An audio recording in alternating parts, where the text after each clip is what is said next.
I got 10 o'clock. Hi, David. How are you, Laura? Nope, it's not Laura. It's Linda.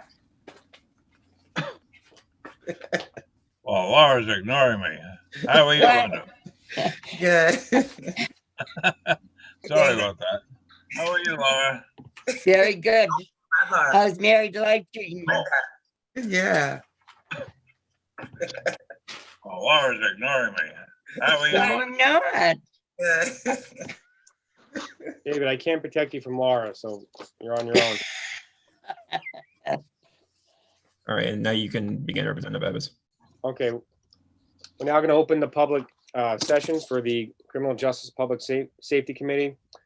As the chair of the House Criminal Justice and Public Safety Committee, I find that due to the state of emergency declared by the governor as a result of the COVID-19 pandemic, in accordance with the governor's emergency order number 12, pursuant to Executive Order 2020-04, this public body is authorized to meet electronically. This is a committee orientation meeting. Please note that there is no physical location for the members of the public to observe and listen contemporaneously to this meeting. However, in accordance with the executive order, I am confirming that all members of the committee and select legislative staff have the ability to communicate contemporaneously during this meeting through Zoom electronic meeting platform. And the public has access to contemporaneously listen and, if necessary, participate in the meeting by the Zoom platform or by telephone. All necessary access information has been made available in the House calendar and through the electronic calendar on the General Court website.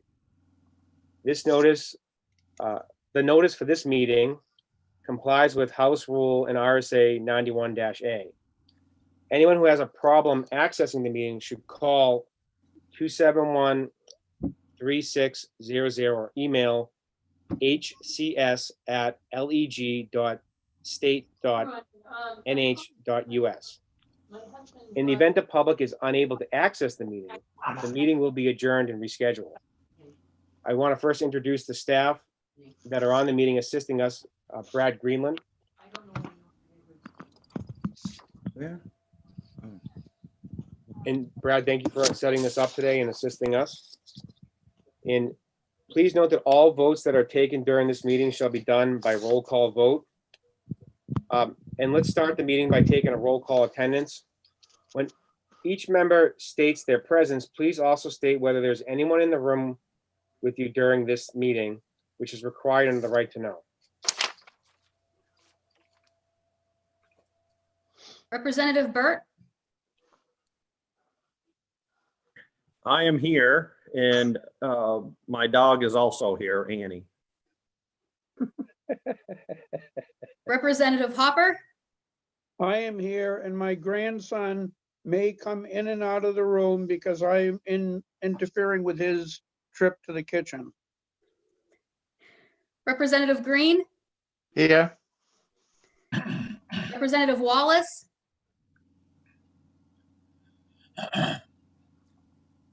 Representative Wallace, you're on mute.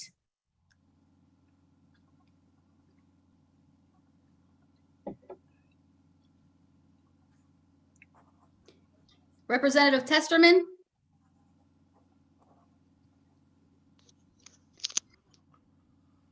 Representative Testerman, Representative True, Here, my wife is in the house and so is my dog Hunter. Representative Pratt,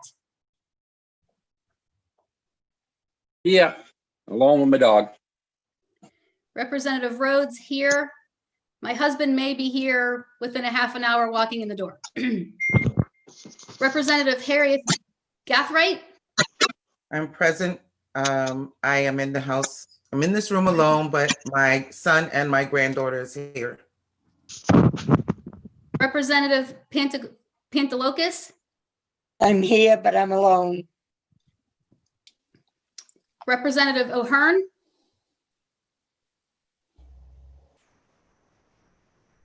Representative O'Hearn,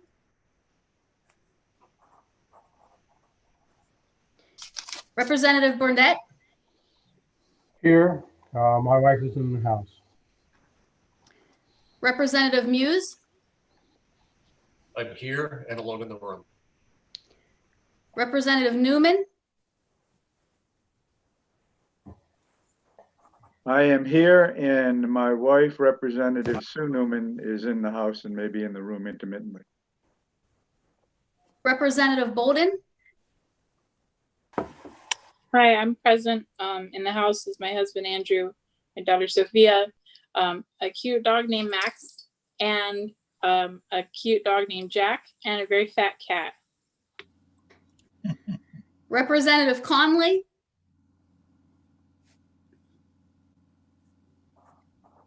Representative Conley,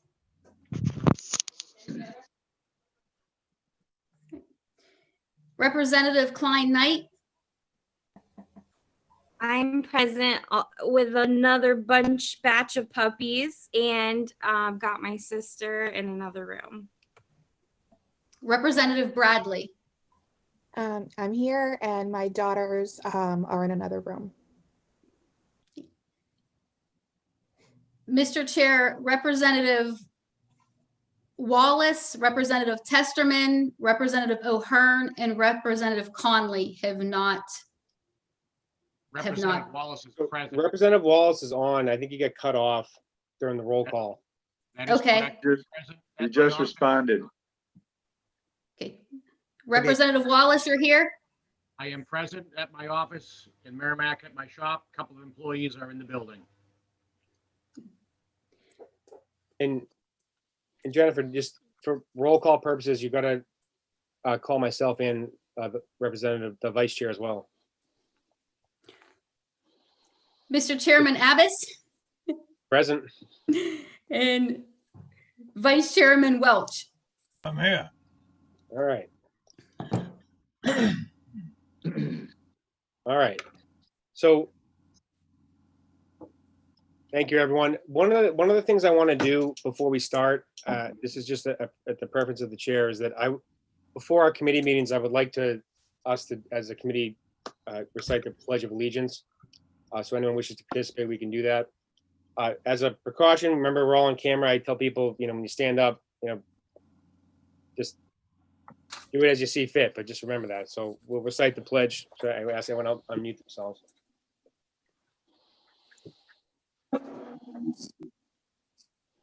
Pledge allegiance To the flag of the United States of America and to and to the republic for which it Stand. one nation, Under under God, indivisible, with liberty and justice for all. Amen. Amen. So before we get started on discussing how this year is going to go, and I know there's a lot of uncertainty, and I know a lot of you are going to have a lot of questions. I think it's important that we all go around the room and introduce each other. And I'm just going to call on each person separately. I'll start with myself, just to explain my background, any skill set you have, any professional background, you can explain your district. Really introduce yourself to everyone, especially the people who don't know each other. My name's Daryl Abbas. It's now my second term. I hail from Rockingham County District 8, which is Salem, New Hampshire. I moved to Salem when I was 3 years old. I was originally born in Houston, Texas, but I still live in my hometown today. I am married. I have a 2.5-year-old son. My wife is also expecting. My wife and I are expecting our second child at the end of May. So I asked this committee to embrace that impact. I may be off the radar for a week or two when that happens. So bear with me. If you guys are wondering, it is a girl. My professional background, I went to Suffolk University. I graduated in 2006. I then immediately went to Suffolk University Law School. I graduated in 2009. I've been practicing law for over 10 years now, and I'm a partner at a law firm. And the overwhelming majority of my work is out of state, which is a really good thing. I prefer not to. Litigation can be very combative, so it's actually somewhat of a relief not to deal with that in state. But I will say that when I ran, when I decided to run for a state rep, this was the committee I wanted to serve on. So it's a tremendous honor to sit on this committee and to sit as the chairman of the committee.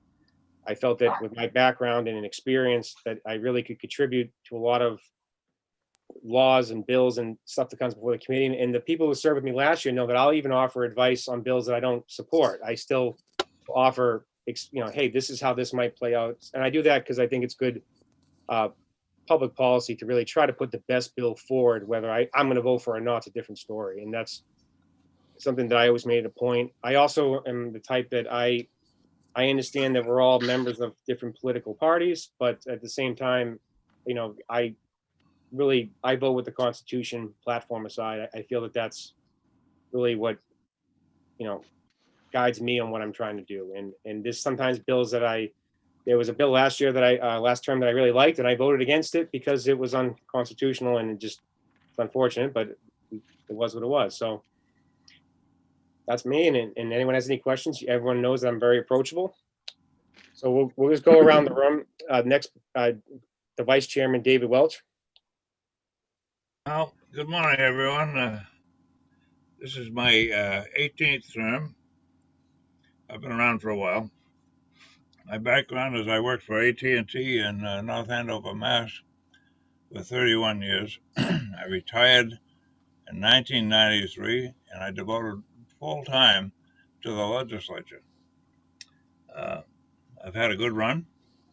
This is likely to be my last term, and I've been recently married. This is 4 years ago. I was widowed, and I kind of given up. But then I met a girl that I grew up with, and she was a recent widow. We got together, and everything was good. So that's one of the reasons why this is likely to be my last term. But what is that? I've been first elected chairman. Oh God, how long ago? It was the Public Protection and Veterans Affairs Committee in 1996. Then Speaker Donna Sitek created the Criminal Justice and Public Safety Committee, and I was its first chairman. And I've been chairman for many years of this committee. I've been vice chairman of this committee, and I've been a member of this committee. I don't bring any particular professional experience to the subject matter, but be as it may, I've been around for a long time. I'm willing to help anyone on anything. The committee has gone from, it used to be a very friendly committee. Sometimes it's not as friendly as it used to be. I hope it will be friendly in the next 2 years. And I'm looking forward to it. You take care. That's it. Thank you, David. And just for the roll call purposes, I see that Representative Testerman has joined us.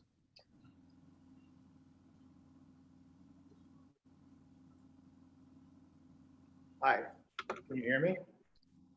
Yes. We'll put you on the hot seat since you were late.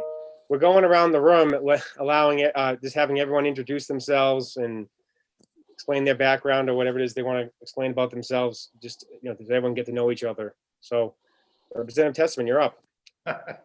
I'm sorry for being late. The Zoom was not working well. But anyway, I thank you for letting me be on the committee, actually. This is my third term. I'm actually an engineer. I worked for about 20 years with BAE, but before that I was in the Air Force. I flew B-52s for 300 combat missions, flew 111s, worked on the B-2 for 6 years, and some other activity. Then came here to New Hampshire. I'm not a native of New Hampshire. I've been here since '93. My first assignment in the Air Force was to New England, and we fell in love with the area. And so just as soon as we could, we got back. I'm very conservative, and I'm fairly open in what I have to say. So with that, let's enjoy the year. Thank you, Representative Testament. Representative Burt? Thank you, Mr. Chairman. I do have Comcast in Goffstown, which is not good, so I'm on my hotspot right now, but that's even in and out all the time. So I do apologize if I check out a couple times. For anybody that doesn't know me, I am John Burt. I have 6 grandchildren. I live here with, they all live in Vermont. So I try to see them as often as I can. So Zoom and Skype is pretty kind of cool, keep me in touch with them. I live here with my wife. I met her in 2002. We were married in 2006. And between the two of us, we have 4 children. I have a hobby chicken coop. My dog Annie is very close to me. She's with me all the time. Now for State House, I'm in my 6th term, 4 terms on criminal justice.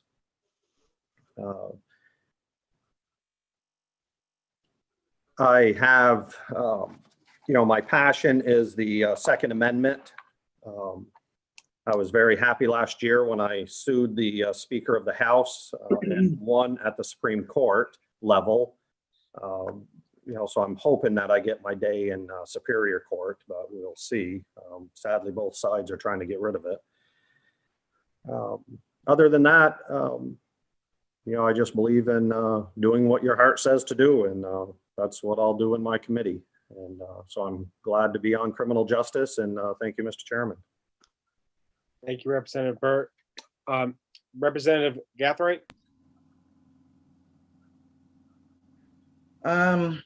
This is my 3rd. Yes, hi, this is Dick Marston.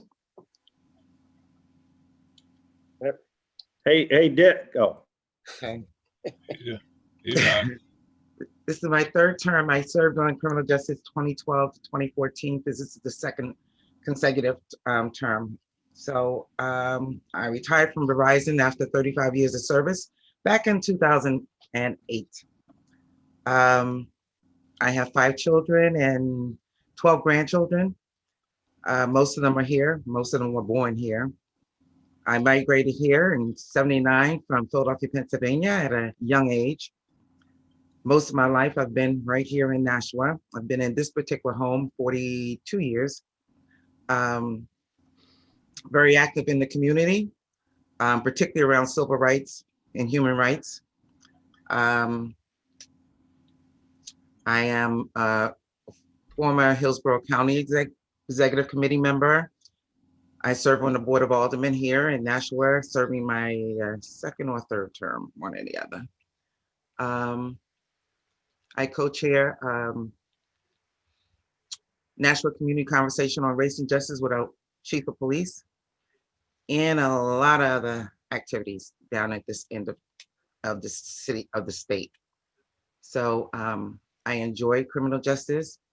I believe that I've worked pretty well with most people on the team. I believe in respecting others' opinions in a decent way. I am a no-nonsense person, and I don't believe in people being rude. Thank you. Thank you, Representative Gathright. Representative Pantelakis, and before she starts, everyone probably already knows this, she is the Dean of the House, and that's a tremendous honor to have her on the committee, and respect those stripes is what I recommend everyone do.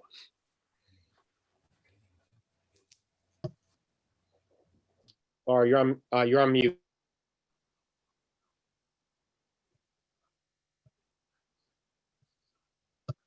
Okay, now? I'm serving my 22nd term in the House of Representatives. I was once a chairman and a vice chairman of criminal justice. I'm the mother of 7 children, 17 grandchildren, and 16 great-grandchildren. Wow. What I did before I came to the House, I've forgotten it, it's been so long ago. Thank you. Thank you, Representative Pantelakis. Representative Bourdonnais? Oh, yes. I live in Keene, have done so for the last 34 years. I grew up in Tennessee, and I have masters in mechanical engineering and software engineering. I'm retired. This is my 4th term in the legislature, 2nd term in criminal justice. Thank you, Representative Bourdonnais. Representative Hopper? Hi, folks. I'm Representative Gary Harper. I was first elected in 2000. My trade is a tool maker slash machinist. I ran because I know a bit about history, and I love the phrase that all is necessary for evil to succeed is good men do nothing. So I decided to run even though I was working full time, because if you don't fight back, you got nothing. You don't have really much of a right to say anything. So I served in 2000. I served on the Fish and Game Committee for quite a few years. In 2010, I became, basically 11. John, Dick Marston, how are you? Hi, Dick. It was nice to talk to you.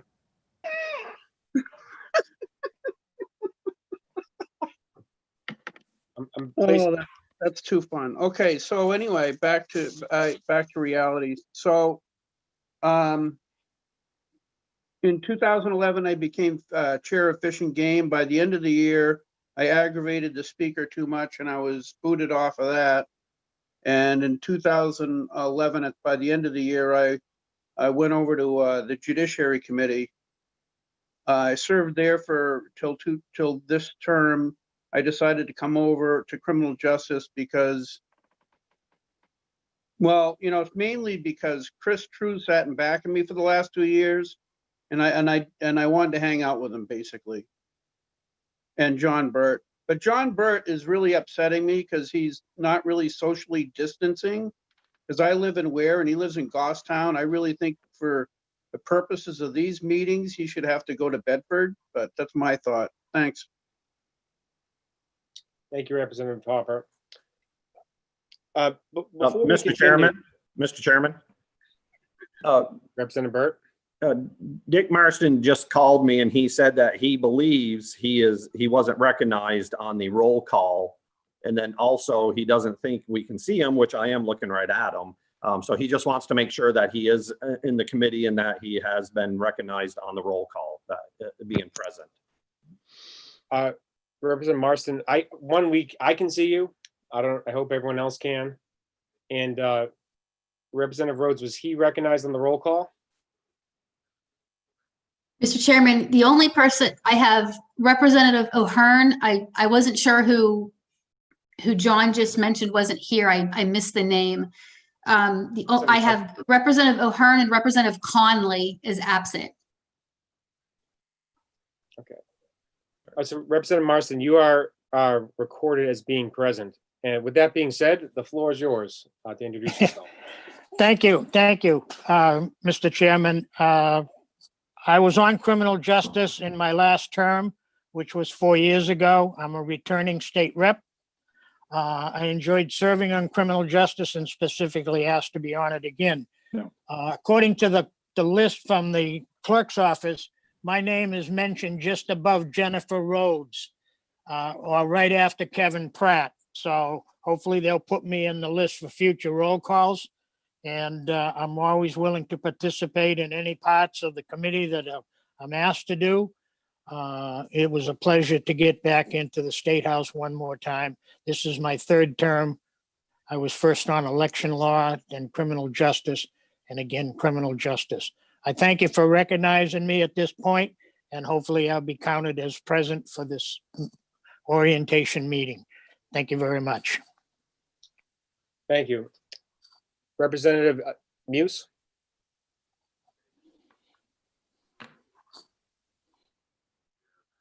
Hi there, my name is David Muse. I am the representative of Ward 5 in Portsmouth.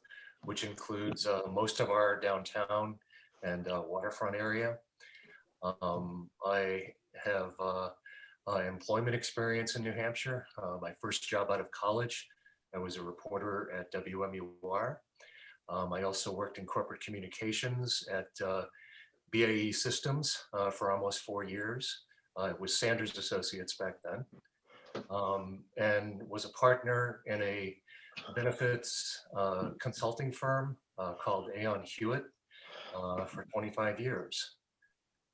This is my second stint on the Criminal Justice and Public Safety Committee.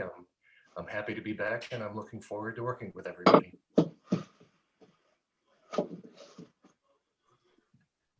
Sorry, thank you, Representative Muse. Representative Newman? Hi, I'm Ray Newman. This is my second term. I represent Hillsborough 29. That's Ward 2 in Nashua. Graduate of Providence College. I came to New Hampshire in 1981. I'm married, have three grown children and 6 grandchildren. Before I came to be a state rep, I was a helicopter pilot. And after that, after about 5 years of doing that, I became a air traffic controller, then eventually an air traffic control supervisor. And when I retired from that, I did research for the MITRE Corporation on air traffic problem detection. They've been working on that for about 20 years. I hope they figure it out one of these days. And I'm glad to be back on criminal justice. Thank you, Representative Newman. Representative Green? Yes, my name is Dennis Green. I represent Rockingham 13, which includes Hampstead and Kingston. I've lived in Hampstead for 28 years now and married 54 years. I have 2 grown children, a daughter and a son. I was brought up in the military. I had a chance to go on the police departments years ago, and because of the hours and the days, I chose the automotive field. And I went into the automotive field and became different phases of management. I went to General Motors College for management, and I've had my own repair shop. And when I retired, I decided to get involved in politics. And that's how I got here. And this is my 4th term. And 4th term on criminal justice. It's great to be here. Thank you, Representative Green. Representative Wallace? Morning, everyone. This is Representative Scott Wallace. I'm from Danville, New Hampshire, which is Rockingham County, District 12. My 3rd term in the House, 3rd term on Criminal Justice and Public Safety Committee, member of the Rockingham County Executive Committee, chairman of the Rockingham County Jail Executive Subcommittee. Grew up in Hampstead, been in the town of Danville now for 27 years. Went to Pinkerton Academy over in Derry, class of 83, UNH till 87. Small business owner in auto repair, real estate development and rental. And I'm also a commercial helicopter pilot, and that's what I do in my spare time. I got involved in politics at the suggestions of some of my clients after going up to the State House and testifying in public hearings and on various subject matters, specifically private property rights, Second Amendment, eminent domain, and preserving and maintaining our individual liberties and rights. And that's why I'm here, to make sure that those God-given natural unalienable rights are maintained and preserved here in the state of New Hampshire. Thank you, Mr. Chairman. Thank you, Representative Wallace. Representative Bolden? Hi, I'm Amanda Bolden. This is my 4th term from Manchester. I've known most of you a long time, even Representative Marston. And I'm married. My husband's also a state rep, Andrew Bolden. I run a nonprofit that provides Thanksgiving meals. It's not paid. It's all volunteer, and that means that we use your donations really wisely. I have a 14-year-old daughter. Her name's Sophia. She's a full-time student at VLAX, which is a virtual learning academy. It's New Hampshire all online school. She's been in there since before COVID, so our lives didn't change a lot when everything else changed. Last year, Sophia was named the New Hampshire finalist for the Doodle for Google competition, which is a national art competition. So that was pretty cool because she was basically in the top 54 artists, child artists in the country. Art's a really big deal to her. And looking forward to being part of a committee that I've always regarded as nonpartisan, thoughtful, cooperative, and reasonable. And I want to thank the chairman for advocating for adding me to the committee. You know, I just gave you the confidence to lobby for yourself, and you did a good job because here you are. And you had so many bills that always became before the committee. I always asked, why aren't you on the committee? Was my confusion. I said, she should just sit on the committee. And I'm glad to have you on the committee because you and I have had a lot of conversations, and you know they've always been thoughtful, respectful, even when we often disagreed. So I'm happy to have you aboard. I think the committee as a whole will agree with me on that. Representative True. Thank you, Mr. Chairman. I am Representative Chris True. I'm in my 4th term. I represent the towns of Auburn, Chester, and Sandown. I was born and raised in southern Maine. Got the wanderlust and moved all the way down to southern New Hampshire.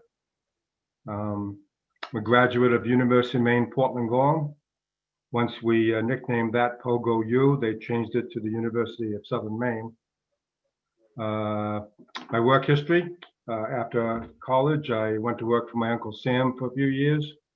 And then I worked the rest of my life in various management positions for various transportation companies. I'm looking forward to a very good and interesting 2 years with criminal justice. Thank you.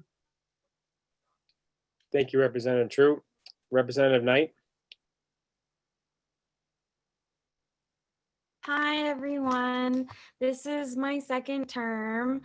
I know almost all of you. I actually met John Burt one day at the dog park. We had no idea that we were both state reps. We were just regular schmoes with our puppies, and that was really cool. Also, I have been my first term. I went before the Criminal Justice Committee several times, and I was just taken aback with the bipartisanship of the committee. I was really fortunate because I'm very active with really the most vulnerable people that have been affected by the criminal justice system in my district, like sex workers or victims of trafficking and domestic abuse, and how the criminal justice system has affected them instead of rehabilitate them. And I work really closely with a lot of victims, and I'm here because I think that we can come together to make sure that people can be productive members of society and not punish them necessarily for things that were out of their control. And I always appreciated the time and respect that both sides gave on listening and even working in especially David Welch was really helpful when it came to protections against certain people in the criminal justice system. And I'm very grateful. I just want to say that. I'm an artist. I'm a sculpture artist. I actually went to the art school in Manchester when I first graduated high school in 2016. And then I was very curious to learn more about glass and other sculpture mediums. So I went into California and lived in Oakland, California for 5 years. And now I came back here because I am a New Englander through and through. I think we're made of some tougher stuff than some of our counterparts on the West Coast. And I'm here to bring it and to also work with you lovely people. So thank you. And if you want to talk about art or anything like that, I'm all ears all the time. Thank you, Representative Knight. Representative Pratt? Hello, can you hear me now? Great. All right, I'm a 42-year firefighter from Raymond. Last 29 years, I was a fire chief in Raymond. Past president of the Hampshire Chief, past president of the IU Mutual Aid Group, Wardens Association, emergency management director for 29 years in Raymond. I was 10 years with public service and 5 years with a senior fire brigade leader at a nuclear power plant. My wife's very patient. I've been involved in a lot of meetings at night, and she's a very patient person. We're presently subdividing my land so that my daughter and grandchildren, I have 3 grandchildren, and my daughter Crystal and her husband can live next door to me. That's quite a process, dealing with the town on that. My granddaughter's a 4th generation firefighter, and her husband is a Laconia fireman full time. And this is my 2nd term. I was on municipal and county government last time, and I think with my background in the fire service, I want to get on this committee and see what I can do to help them. Thank you. Thank you, Representative Pratt. Representative Bradley? Hi, so this is my first term. I represent Manchester wards 4, 5, 6, and 7. I have lived in New Hampshire all my life. I am married and I have 2 daughters, 10 and 13. They both go to public school, but obviously they're here with me now because of COVID. So that's been a bit interesting. I spent my career doing advocacy. So I have my master's in public policy. I've worked on healthcare, women's issues. I focused a lot on gun violence prevention. So basically my whole career has been revolved around that. I coach basketball. I coach Girls on the Run. I sit on the PTO at McLaughlin Middle School. So I'm just really, I love my community. I love being a part of it. And I really look forward to working with you all. Thank you, Representative Bradley. And I believe the last one, Representative Rhodes. Hello, everybody. I'm Jennifer Rhodes. My husband and I of 25 years. I'm only 47, so my high school sweetheart and I moved to New Hampshire from just outside of Pittsburgh, Pennsylvania 5 years ago. And yes, I am a Steeler fan because when you live there, you don't have a choice. Pittsburgh is a drinking town with a football problem. So that's that. So I actually sold real estate for 17 years. And when my daughter was going to college, my husband and I decided to move to New England.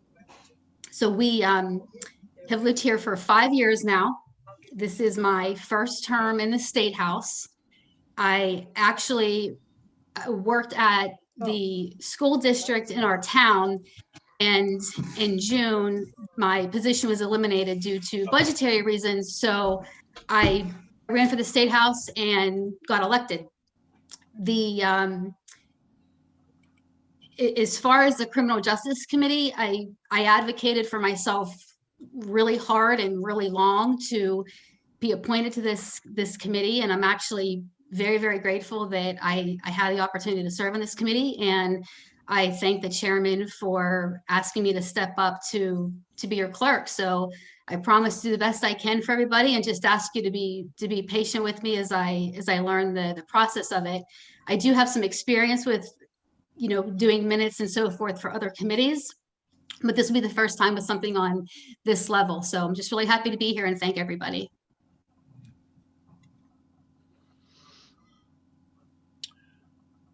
Thank you, Representative Rhodes. And Mr. Chairman, could Could I add something? I noticed that a lot of the members have been commenting on their children and grandchildren, and I neglected to do that.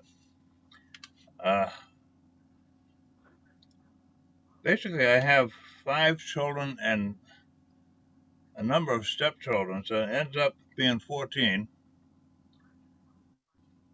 26 grandchildren, and 23 plus great grandchildren. I haven't figured it all out yet. I just wanted to add that in. That's more of a family forest, not a family tree. But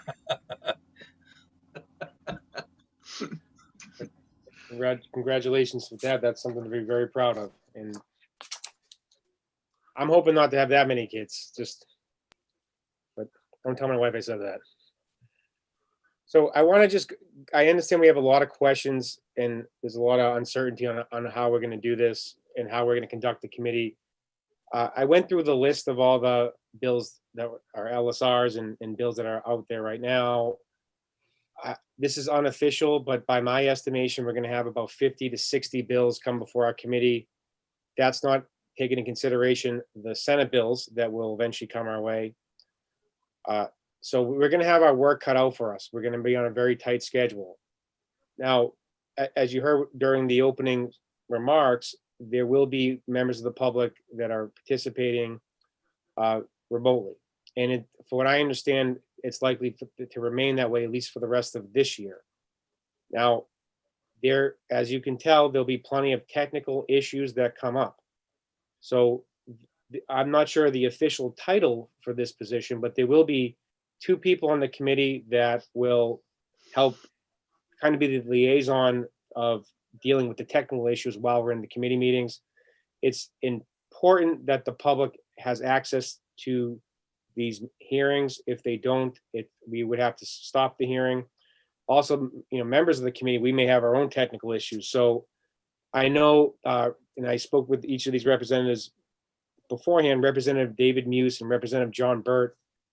They're not necessarily going to be working together on this issue, but both of them will be kind of assisting the committee with any technology issues we're having, communicating with the staff beforehand. My understanding, there will be some mild informal training. I'm not sure what that's going to entail, just to make sure that you're familiar with the software.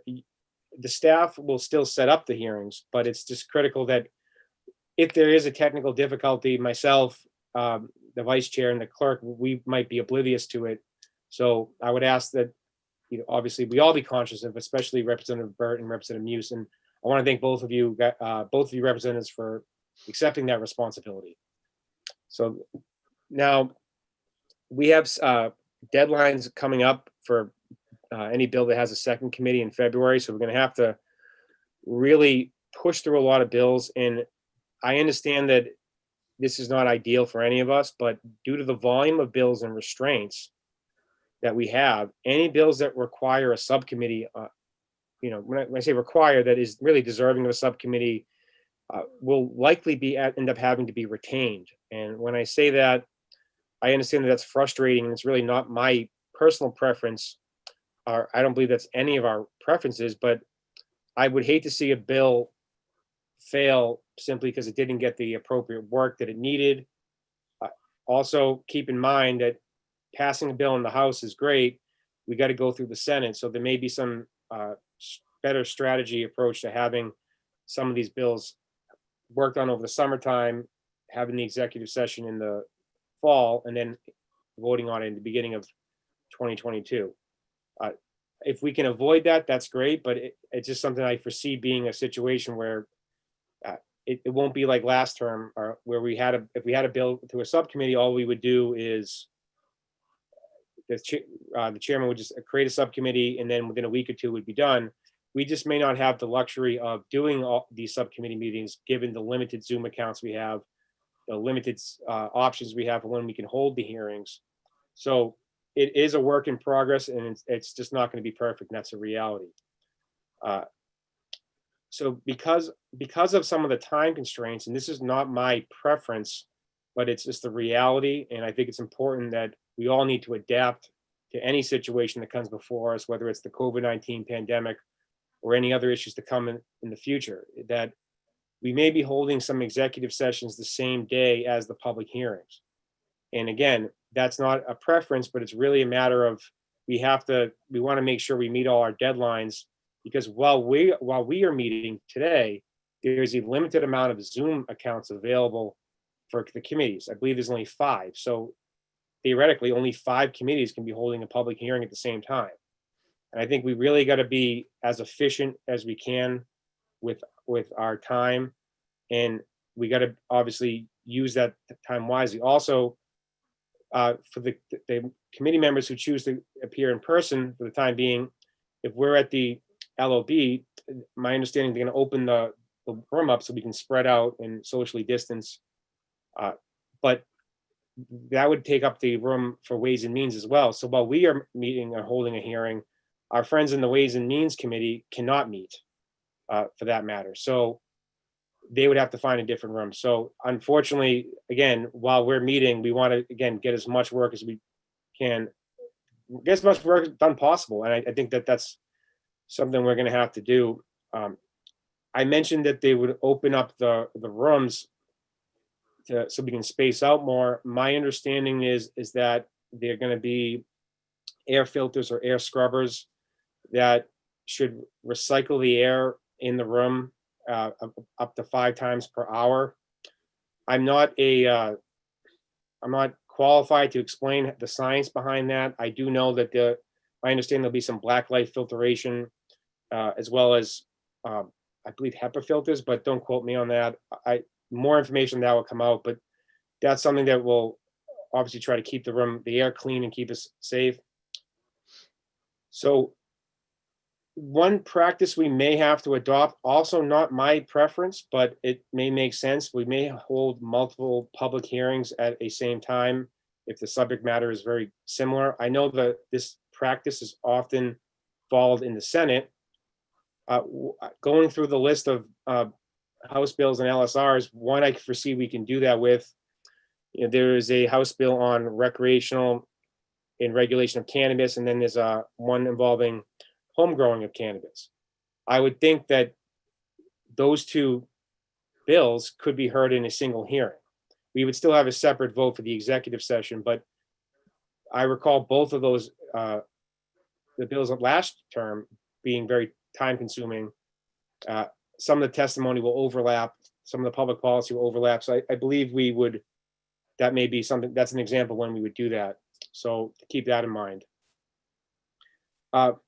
Just a couple of other preferences. If anyone has any questions, feel free to call me anytime. I don't care if it's a Saturday, Sunday, if it's 8 o'clock at night, 9 o'clock at night, during the day. If I'm busy and I can't answer, I won't answer, but don't feel it. It's a bother.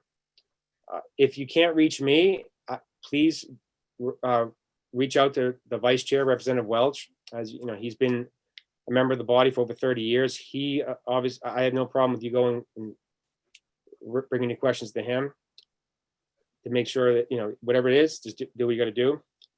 When I do see each member, and for the returning members, I'm going to give you another one. I handed out pins last year that I thought was really the mark of our committee, but also a symbol of unity on our committee, that doesn't matter what party you are, you all have the same pin.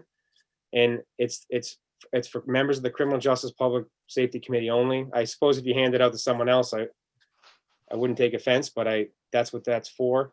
So if you see me, please ask for it. There will be the 2020, the 2021 edition of the RSAs that are relevant to our committee. We are going to receive those books. I know they're going to be sent to our committee office. I'm not entirely certain if we're going to mail those to people's residence or what we're going to do from there. If you wish to pick it up, I just ask that you contact Karen and let her know that you'll pick it up yourself. And then Representative Welch is going to talk about some of the facilities that we're going to hopefully at some point be able to go on a tour of. I don't see that happening in the foreseeable future, but it's something that's very important because I know we get a lot of headlines when it comes to cannabis and firearm bills, and that gets a lot of headline, but we have a lot of other responsibilities. I mean, fireworks, issues involving firefighters. We're going to have a lot of bills involving law enforcement and police reform, but also the correctional facilities, the parole board. We have a lot of other responsibilities that don't quite get the same press, but are still just as important to our state and to our committee. So Representative Welch will explain what some of those facilities are.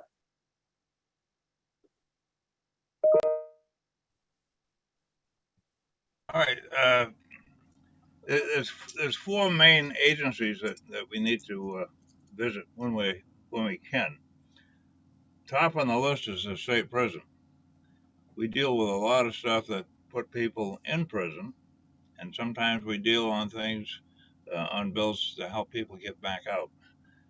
State prison is high on my list for visitation, but given the current circumstances, it's unlikely we'll be able to do that this year. Police standards and training. Police standards and training, that's where we train all the law enforcement people, and we also train the corrections officers. So that is another area. Again, when we can, we should visit that. The fire academy. The fire academy, well, let's see. The fire academy is where we train the firefighters. We don't have many bills dealing with firefighters, but occasionally we do. But we also use that as a we have the fireworks review committee that meets over there. There's several other groups that do meet at the fire academy, and it's well, we paid for it with tax dollars, so it's something we should visit. The forensic lab, dealing with drugs. There's been some expansion at the forensic lab. We have a new person over there whose name I can't remember right at the moment, but we should go to the forensic lab. Those are the four top areas that we need to visit. There are a few others. Motor vehicle, not so much. Let's see. Those are the four main ones that we will visit at some point when we get the opportunity. And if we can go to those things, it's important that we go as a committee so that everyone gets to see what everyone else sees. That's basically it. I'll turn it back to the chairman. I don't know whose dog that is because I think half of you have a dog. But anyway, thank you, Representative Welch. There's another topic I wanted to just there we go. Dive into quickly. While we're doing the remote meetings as we are now, if you want to raise your hand, and I can see the video, obviously put your hand up and we'll kind of go that route. And I'll call on you. All right. If your hand's up and I don't recognize it, just keep waving. The more you wave, the more we'll see it. And then obviously it's helpful for myself and the clerk to do that. I'm going to try to make it a point to go around for the people who aren't on video. If they're calling in, I would prefer that obviously people to be on video just so I can at least see the person, but at the same time, I wouldn't be able to tell if you're waving. So try to alert myself or the vice chair or the clerk that you have a question. In respect to some other issues I wanted to cover, so regardless of what party you're affiliated with, the people who are on this committee and even some of the members of the House that are returning but are on the committee for the first time, they know that we work together as a team. We eat lunch together. We all sit together. I think we had a pretty good bond last year. We worked through we had some difficult things that came up, and I think we worked through it together as a committee. And I think even though there was hurt feelings at times, I think often we came out closer and better as a result of that. And from my perspective, I want to, one, make it clear, whatever, everyone has a clean slate. We're starting over with that. So I think we can work together and accomplish some really good things. I will say, and it's my preference, and this is not a rule, it's not a house rule, it's not a committee rule, that if there's ever any issue with myself or any member of the committee for that matter, that you have a concern with, whether it's their behavior, whether it's the rhetoric they used or something they said, all I would recommend is that I feel that if I had an issue with any member of this committee, that I could direct it to that person directly. I don't need to put it on social media. I would, and I'll just use myself as an example. If you had an issue with what I was doing, I would say that feel free to address me directly. Representative Gathright, no, I'm going to use this example because there was an incident last term where Representative Gathright was not particularly happy with my behavior. And she asked to speak with me privately. She had a lot of powerful words to say. But at the same time, it was a productive, constructive conversation that two professionals had. And although I didn't agree with everything she said, it did mean a lot to me that she was, one, comfortable enough to approach me and talk to me about an issue she had with me. And we were able to work it out and hear each other out. There was never any voices raised. Despite how assertive she was and confident she was right to the point. And I remember I always said, although I didn't agree with everything she said, her criticism was fair. And I appreciated that she brought that to me. It wasn't something that was on Twitter or Facebook or any of that. And I would just say that, you know, if there is an issue and I see it on Twitter or Facebook first, I mean, to me, that it meant a lot to me that she did that. And I think that I would just hope that you all have that feeling, because if we're going to work together on a lot of different things, I say if you burn a bridge on one topic, that bridge may stay burned for other topics. And I think that pushes us further apart. So and I'm telling you, and I expect everyone to, if someone does raise a concern, you don't have to agree with the concern, but give that member the respect of explaining exactly what their concern is, and I think that will make us actually bring us closer together, not push us further apart. So we have a new person joining, but we have Representative Conley has joined the meeting. So does anyone have any questions about what the issue I talked about with addressing the committee with any concerns they may have?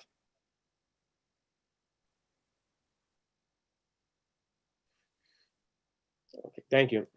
And what I will say is that when I looked at a lot of the bills that are coming for our committee, a lot of them are bipartisan bills sponsored by several members of this committee, and that was good to see. So that's something that we're going to have as well. Representative Conley, we did briefly go around and let everyone introduce themselves to the committee, explain their professional background, and any other background about themselves that they want to share with the committee. If you'd like to share any information about yourself, the floor is now yours.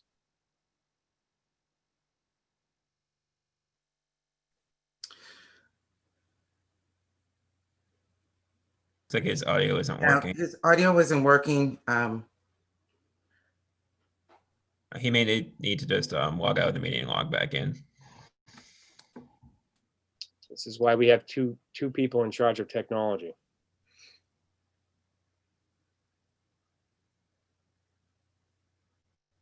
Mr. Chairman, I have a question. Representative Burt?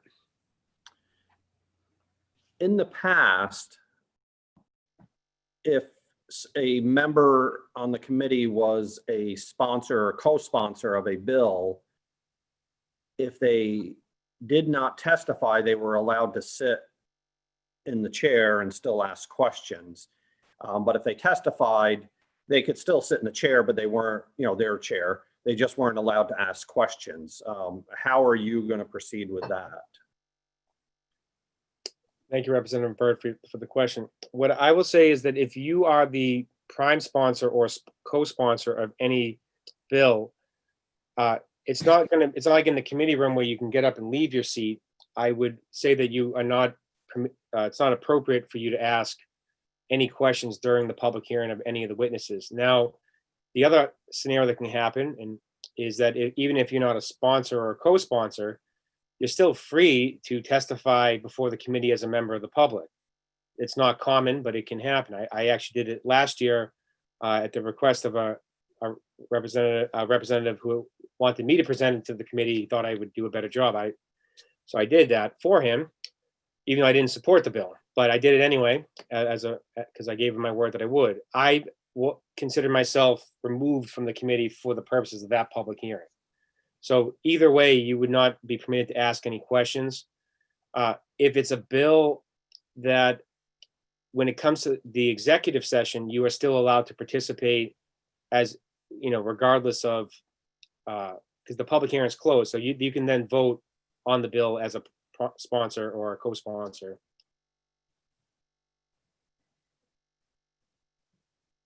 Mr. Chairman, can you clarify, when you say you consider yourself removed from the committee for the hearing, do you mean you can't sit in your chair? Let's, imagine there's no COVID and we're in the LOB. Are you saying you wouldn't be able to sit in your chair as a committee member?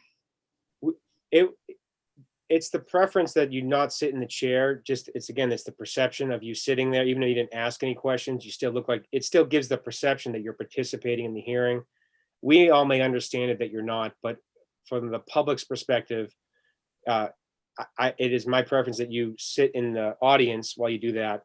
I know when I did that, when I testified last year on a bill before our committee, that same one I was referring to, the room, we had the double room and the room was full. There was actually nowhere to stand or sit. So I kind of snuck back to my chair, but I pushed my chair as far back as I can just to not give the perception I was sitting at the table. But while we're doing these remotely, it's not really a way for you. I'm not asking you to turn your camera off, right? And I don't think it's going to matter in that sense, but just refrain from asking any questions of the witnesses. And so that's how it would work. And that's usually it hasn't been really too much of a problem in this committee, but something to be aware of. Another time constraint issue, this may not be the case every time, but we may limit the time of testimony for all the bills, again, just to make sure we can get through everything. I anticipate that being 3 minutes. Depending on the length of the bill, we may allow an exception for the prime sponsor or the person who's presenting the bill to the committee to perhaps have maybe up to 5 minutes. Representative Bourne? Yes, I'm more concerned right now about the calendar of when we're going to be working. You say we have 50 to 60 bills. Are we going to have a particular day or half a day in which we are hearing bills? And are we going to do them as a clump rather than individual times for testimony? Thank you, Representative Bourne. It's going to depend on the bill. I mentioned earlier that the recreational cannabis and the home growing of cannabis, those may be done kind of as a one hearing, kind of lump those together. I just anticipate that being a very long hearing, so we put those together. Some of the bills, if we want to talk about issues involving law enforcement, although it covers the same subject matter, they're very, very different issues. So I don't really see a lot of those being grouped together, and that's also very it's more of a very specific issues raised by each bill. So I don't think it would be it might be much more difficult to do that with those type of bills. So when we say clump them together, though, I would anticipate and ask everyone to plan that if we have a public hearing on a bill, to at least anticipate that we may have the executive session that same day. And again, that's unfortunately due to the time constraints. And so when a bill is noticed in the calendar, I'm going to ask that it be noticed for an executive session as well, just so we can try to get through everything. And obviously, if it's the bill's not ready to go forward on that, again, we have the time constraint. So I'm afraid that if we don't keep it moving, we may lose it. So the other option is we always can retain the bills and work on it over the summertime. So when I say clump, I was talking about not assigning particular starting times for a set of bills, because as we saw in some hearings last year, the bills took sometimes 5 to 10 minutes instead of the half hour that was allocated to it. And also, are we going to have a day of the week in which we are going to be hearing bills? Because I need to sort of know what my calendar looks like. In regards to scheduling, it's my understanding that very shortly, I will know there'll be specific days that we will be allowed to meet. Hypothetically, Mondays and Wednesdays may be days that we're allowed to meet. So I don't have to have the specific days, but it should be relatively consistent. Where once we know those days, I'll be sure the whole committee is made aware of it. When it comes clumping them together, I'm going to try to notice them very close in time to each other. And myself and Representative Welch are going to sit down and try to master the schedule here to anticipate how long we anticipate the hearings will take. We don't want to be in a situation where we're sitting around for a half hour because of the way we notice the time. I will notice, maybe the other option is we may notice 4 or 5 bills at 9 o'clock in the morning, 4 or 5 bills at 10 o'clock in the morning, just to kind of spread it out so people have an idea when their bill will be called. But again, it's in order for us to keep this moving, we don't want to have to sit around even 15, 20 minutes lost. We can get through a public hearing in that time. I think it would be unfortunate for us not to make good use of that time. Representative Abbas, I have a question. We voted on a rule over at the drive-in activity at UNH regarding lobbyists and whether they would testify before or after. And I think they left it up to the chairman to decide, which way they're going to do it. What is your preference to letting lobbyists testify before the citizens? So my respect to that rule, and I think when we passed it 2 years ago, the only reason why I didn't support it is that I thought that the chairman of the committee should have the discretion to conduct the hearing as they saw appropriate, because every hearing is going to be different. It is my personal preference that members of the public testify before lobbyists. However, if there is a lobbyist here that's on a time constraint, as a professional courtesy, sometimes you may show, I think it's an option to show them a preference, but in this term particularly, we're all on a time constraint, so we're all going to be trying to work together.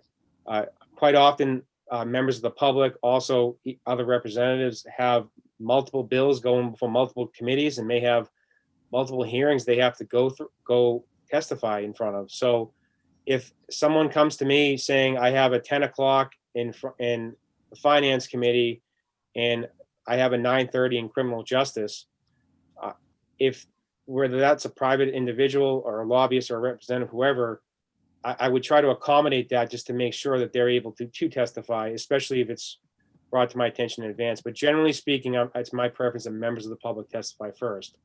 But again, because while we're dealing in these difficult times, I don't want anyone to miss anything. So, Representative Welch? Yes. In ordinary circumstances, this is before COVID, the sponsors would speak first, give you the impression of the bill, and a lobbyist sometimes can give you a lot of good information.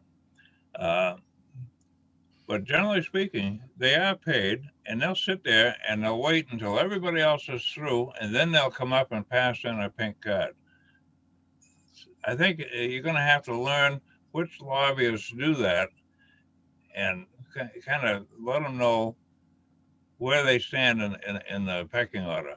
Also, for people testifying, if we're testifying, again, pre-COVID, and you have people that come from the, say, up around Errol or Berlin, they have a lot of distance to travel. And when you get to the public, you should take those that travel the furthest first. Just a thought. Thank you, Representative Welch. And that's one of the reasons why I think having it be somewhat discretionary is important, because there's different circumstances for every witness. And you would hate to see someone swapped in line or because of we're handcuffed by a rule. But at the same time, I agree with what Representative Welch is saying. If someone has a 2-hour drive or commute, I think that's relevant. And for anyone in the audience just listen to us talk, please submit your cards right away. And it's submit your card, and if you want to waive off, that's fine. But we also want to try to gauge how long the hearing may take. So if we think if there's only 3 cards handed in and we think it's going to be done relatively soon, then we get 2-3 more cards. The master schedule that Representative Welch and I are going to try to put together will be disrupted by that. So it would be better for us to know if everyone handed the cards in earlier. There's no rule saying you have to do that, but that would be preferred. Representative Marston.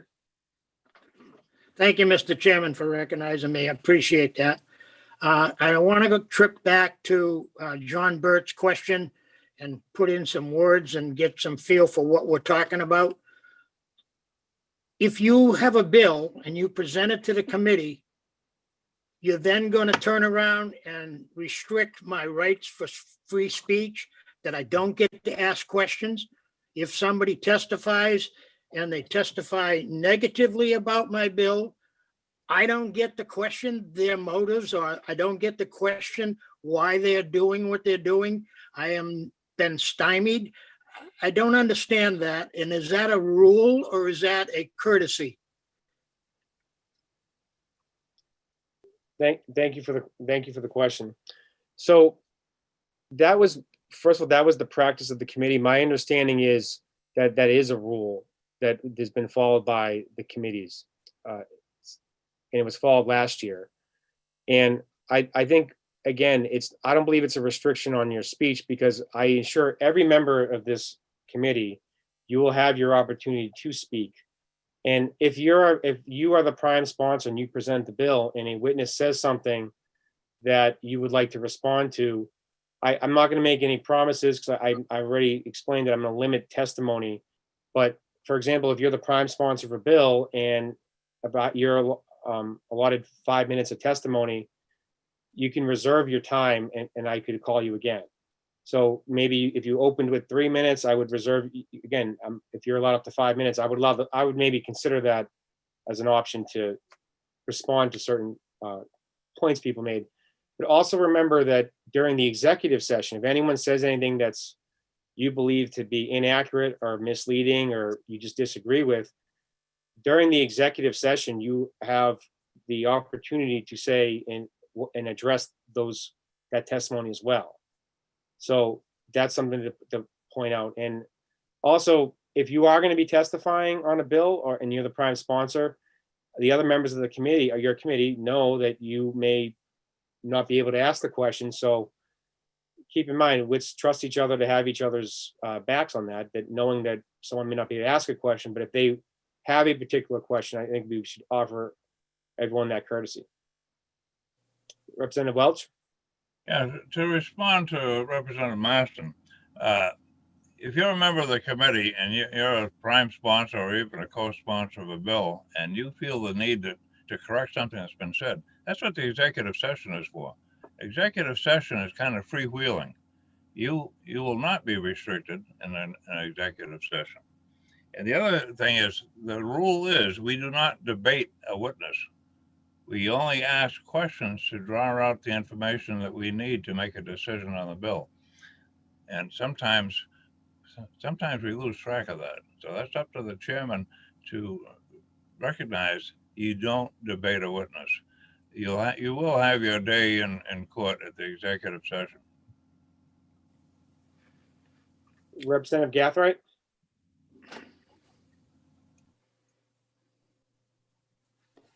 Just want to let you know that Representative Conley is still having problems with speaking into, with his audio. So I did say to him that if he wanted us to know something, if he put it in chat, I would read it to you. Okay. And Representative Conley, I assure you, whether it's today or at our next meeting, once we get your microphone working, we'll allow you to introduce yourself to the committee properly. But thanks for hearing us out. And just remember, he can't talk back, so let's be nice. Representative Burt. Thank you, Mr. Chairman. My first 4 terms in the House, 2 of the first terms that I was, on criminal justice, I believe under Chairman Welch and also under Chairman Thal, we allowed the co-sponsors, as long as they did not speak on the bill, we allowed them to participate in the committee and ask questions. Now, if they were the prime sponsor, yes, I understand that. You get one, you have to speak on the bill, so you don't get to sit and ask all the questions. But if you want to not speak in front of the committee as a co-sponsor, then you have the right. In the first 4 terms that I was there under Chairman Cushion, he was the one that changed that in my 5th term and said, no, if you're a co-sponsor or any sponsor or anything like that, you can't speak. But my first 4 terms, we were allowed to speak. And again, it was under Chairman Thal and Chairman Welch. Representative Burt, what I will do is I will consult with the clerk on this. My understanding of the rule is that if you're the sponsor of a bill, then you should not be questioning any of the witnesses. Now, what I also recommend to people, if that is the rule and I am correct with that rule, then maybe be selective on how you sponsor bills coming before the committee. I know when I asked the co-sponsor of a lot of bills that came before the committee, part of my concern was if I co-sponsor all these bills that come before the committee, how could I serve as the chairman of the committee? Because I won't be able to participate in any of the hearings. Now, with that being said, what I will do is I will at least discuss your concern with the clerk to get some clarification on that. But I think it's important just the perception of the public again, to make sure that it does not look like there's any conflicts amongst any of the representatives sitting on the committee. So I will look into that further, but that was my understanding of the rule. And I respect what you're saying, so I'll be sure to look into that. All right, and Mr. Chairman, one final thing. Yes. Is make sure when you speak to the clerk, if you don't mind, distinct between the difference. Sponsor, which I understand, and co-sponsor, because I have co-sponsored a few bills that I thought we were going to go back to the old rules, so my name's on it. But in the committee, if it does come to our committee, I do want to participate. And in the past, it always was allowed until Chairman Cushion changed that. Thank you, Representative Byrne. I'll be sure to distinguish the two because I understand the difference. Representative Muse? Yes, I had some questions just about the in-person meetings and some of the requirements for folks who are going to be attending. So one of the things I'm curious about is whether or not legislators who are going to be attending committee meetings in person are going to be required to wear masks. The other question that I have is for legislators who are attending in person, what steps are being taken to make sure that they are mic'd properly so that members of the public who are attending remotely, as well as any legislators who might be attending remotely, can actually hear what's going on in the meeting? So in regards to whether people are mic'd properly, that's part of the role of having more than one tech person to make sure that you can be heard. I think it would make sense to do a mic check or a sound check before we start, just to make sure we can all be heard. I don't know exactly where the different microphones will be set up in the room, so I can't answer that definitively right now. So I do know that I can imagine there'll be more than one, just because we're going to be spread out ourselves in the room, at least 6 feet apart. So I think having one microphone wouldn't really work. So I can imagine there'll be a few of them. Where they'll be set up, I'm not sure if there'll be individual microphones or whatnot. I know last term we started audio recording our committee hearings. I don't recall how many microphones are in the room, but I know there was more than one at that time. I think there was maybe one. I know there was one between myself and the person sitting next to me. So I couldn't answer that definitively. In regards to mask mandates or whatever, how we're going to conduct the hearings and all these rules, it's going to depend on really how many people are present and that are going to participate in person. Also, I need to know more about what the makeup of the room's going to be. I need to know exactly how it's being cleaned, and then the air's being cleaned. And what I do know is that I want it to be consistent. It's not going to be a committee specific rule that on this committee we're doing that. We're going to have to do this, or on this committee we're wearing masks, but other committees don't. It's going to be my understanding, it needs to be a uniform. If it's going to be a rule like that, it's going to be a uniform rule for all the committees. What I will say to the people sitting on the committee, I'm not interested in having any scientific arguments about masks. I think we've all had them more than once already, and we don't need to go down that road. I'm not aware of any of us being a doctor on that subject, so we don't need to do that. I would just ask that regardless of what position you feel on that topic, that we try to be as respectful to everyone on the committee as possible. And I think that's important to really focus on that. I wouldn't want anyone to feel disrespected, regardless of what we're talking about. So try to welcome everyone you can, every which way possible. Representative Pantelakis? Yes, wouldn't the governor's mandate require that we do that in the committee room? Thank you for your question. So that's a legal question. My opinion, which this is my opinion, I'm just one person. My understanding is that an executive order or a state of emergency does not necessarily apply to the legislative branch because of separation of power issues. Just like I recall many years ago when I lived in South Boston, there was an emergency because of the Marathon bombing. And although there was a complete shutdown during that tragic incident, the court system was not subject to that order because it's a separate division of government. And I had a court hearing that day, and I was trying to figure out how do I get to the courthouse without violating the executive order. And naturally, no one would take my call at the courthouse. So I had my work cut out for me. The time I got there, they sent me home saying, we're not doing any hearings. It would have been nice if they answered the phone, but so my understanding is we wouldn't have to necessarily, fall into that, but also the executive order is only, this is my interpretation, is only operative if you're able to socially distance. I don't believe there is a mask mandate. So to the extent that it does apply, I think we would be exempt if we're socially distancing. Now, 6 feet apart, that's great. It doesn't mean you should or should not wear a mask based on the fact that you're socially distancing, but I wouldn't say we're violating the executive order. Thank you. Representative Newman? Yes, Mr. Chairman. My question is for public hearings, work sessions, and executive sessions.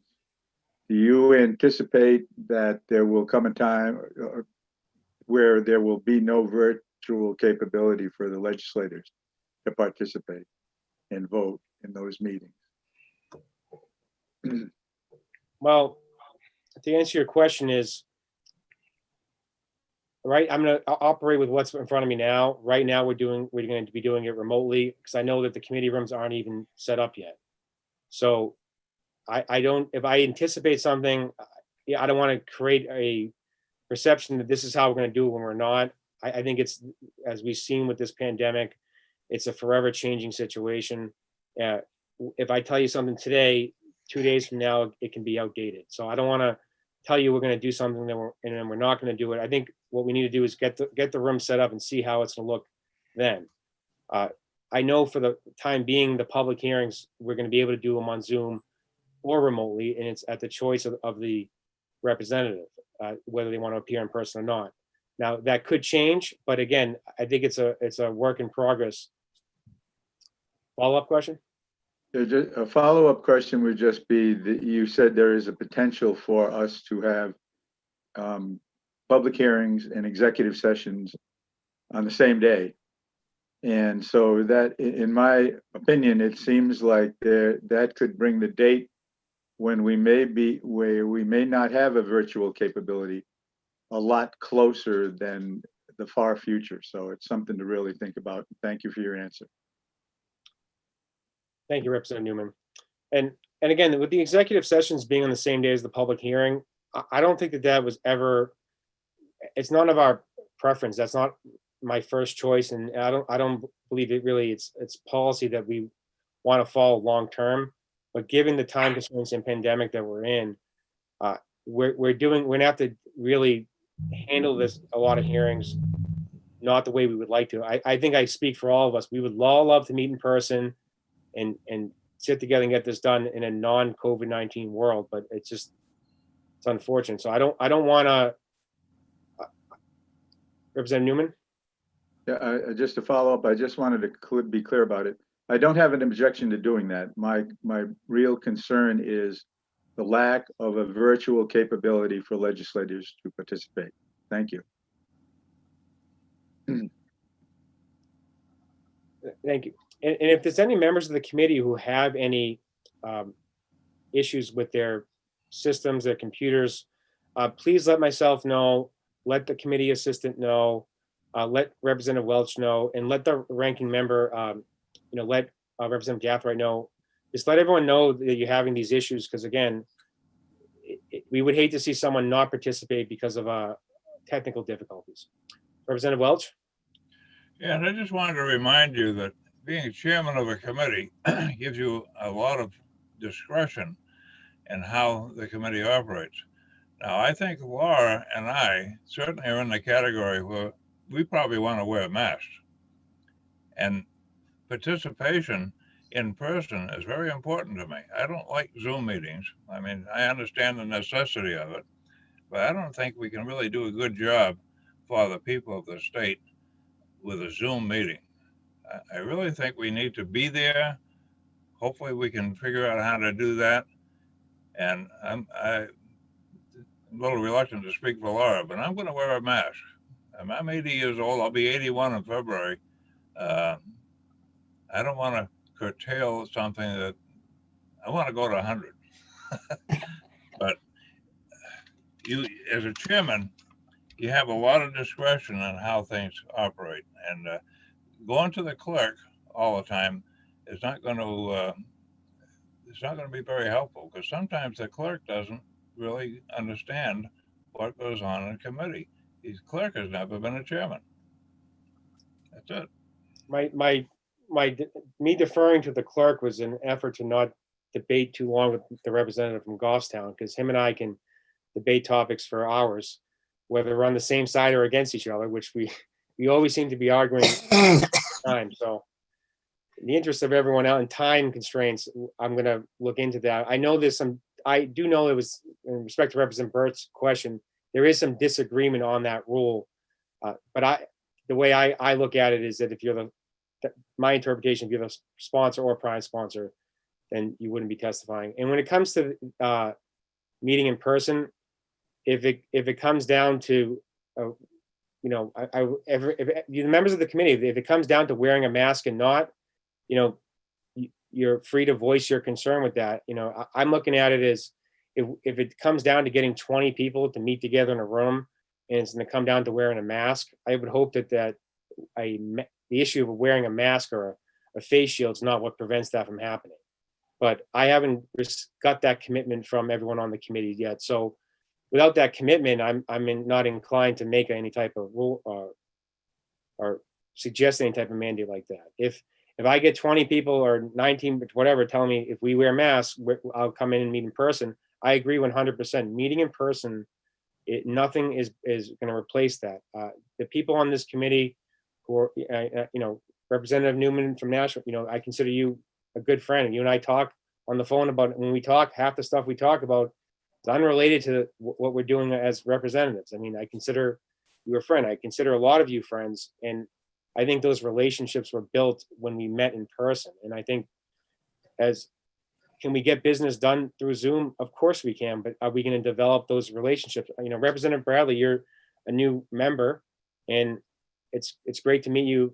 But I feel that if we met in person, it would be much better, and we can kind of get a feel for each other. And that's when I say, oh, I'm approachable, I'm easy to talk to. I feel that the people who serve with me on this committee would stand by that and know that that's the case. And just as I'm comfortable approaching, you know, Representative Muse or Representative Gathright, even Representative Pantelakis, who can be very intimidating, I still am comfortable approaching you because we work together and we develop those relationships. So that's, for me, that's really, really important. And some of the members of the committee who are returning members but didn't serve last year, you know, we didn't have that same, you know, working relationship, but I think developing that is going to make us all better representatives and make us a better committee as a whole. So I would hope that we can do that. And if people tell me that the difference is it comes down to wearing masks, that will be taken into consideration. But I haven't heard enough people commit to that. So, but maybe I'll go through, and if anyone wants to speak on that, and please do so. Representative Knight. Thank you, Chairman, for recognizing me to ask a question. Since I am only a second termer, I am still learning about rules, and I wanted to circle back to what Representative Pantelakis asked about confliction with the governor's orders, and in regards to House rules, are they only protecting House members? Would it be different for members of the public coming to speak? Would they still be responsible for upholding a different law? So just a point of clarification there. Thank you for the question. I think that's also a legal question, so I'm just speaking casually as one individual, not speaking. So if any of you get in trouble for violating any mask mandate because of what I said, that don't bring me down with you. No, I mean, if you're going to look into this, if you were going to follow up with those questions, I would really appreciate it if you looked into that one too. So one to answer that question though is members of the public, if we all meet in person at the LOB, members of the public will still be testifying and participating through Zoom. So they won't be in the room with us. It would only be the members of the committee present in the room, is my understanding. There may be a staff member as well assisting us with some of the technical side of things. So that the issue of the mask mandate as it applies to members of the public wouldn't really come up because they wouldn't be in the room. I will say that if we ever did have live witnesses appear, and I would think it would be disingenuous for us to expect them to wear a mask and us not to. I think that's not good practice. So if we ever got to that point, I would encourage that all of us be united on that, because that's, to me, you know, don't do as I say, not as I do. I don't follow that. So I would change my opinion on that very quickly. But I don't see that happening, at least in the first year, unfortunately. Representative Hopper. Oh, you're welcome. Representative Hopper. Thank you, Mr. Chair. Having served on a lot of committees, one of the basic rules has been to not bring any like political attire when you come into the committee. The premise is you're trying to make citizens that come to the State House feel as comfortable as possible. So if I came in with my MAGA hat on, people that were on the other side of the political spectrum might be offended and think they're be under the impression they're not going to get a fair hearing. Now that we're on Zoom, does it follow that we should be cognizant of what is in the room with us? In other words, If I have an Irish Republican Army flag in the back, I don't have one, but if I had something like that in the back of me, or political activist type paraphernalia around me, is that going to be prohibited so that we don't alienate members of the public who will be seeing us? Thank you. Thank you. My understanding of that, the issue of having attire that it represents a political, like, for example, a MAGA hat. At the speaker, when he would rule on that, it would have to do with the fact that he was a candidate. At this point in time, President Trump's not a candidate. I would prefer no one. I don't believe wearing a hat is in line with the dress code, from what I understand. But assuming that it was, and you were allowed to wear a hat, I would say that he's not a candidate. With that being said, and I voiced this to the committee last year because I know there was some issues with certain, actually involved people bringing MAGA hats to the committee hearings. I will say that it's not much of a surprise if someone on this committee wore a Joe Biden pin or whatever. I wouldn't have any issue with that. I can understand that members of the public, I would hope, are not intimidated by that, and they should not be intimidated by that. But I would not recommend wearing anything that distracts from what we're doing here. And I think myself, Representative Welch, and Representative Wallace learned that the hard way. Even though we may have wore something to mean one thing, and it was interpreted to mean something else, and all that spiral out of control relatively quickly. But so I would ask everyone to be conscious of what you wear for that reason. Hello, Representative Sue Newman. Good to see you today. So that's my thought on that. In regards to your background, again, you don't want to have anything that's distracting, because again, we're testifying, people are testifying before us. So avoiding those distractions would be something that I would just encourage. Now, if someone has something that's, whether it's a Republican flag or a Democratic flag, I'm not aware of a rule that makes that prohibited. I will say, I mean, if I'm a registered Republican, I'm elected as a Republican official. If I had any type of Republican symbol in the background, I don't think that would come as much as a surprise to anyone. Just my opinion. Representative Muse. Yeah, thank you. I just had a follow-up question on the mask requirement issue. I'm curious if in the setup of the committee rooms, and you mentioned that there are HEPA filtering and some other things that are taking place.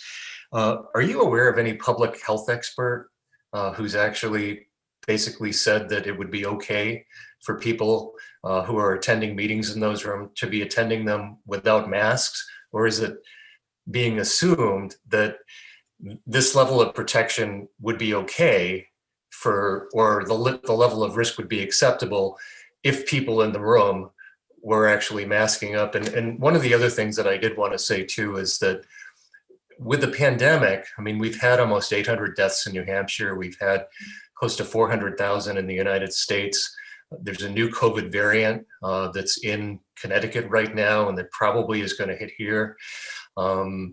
There may be a couple of people on the committee who may be in line to get vaccinated, at some point in February or June. But what I would ask is a courtesy just to other members on the committee, given the fact that we're all vulnerable to this, and that, I think most of us mentioned the family members that we care about and our grandchildren and our kids and everything else.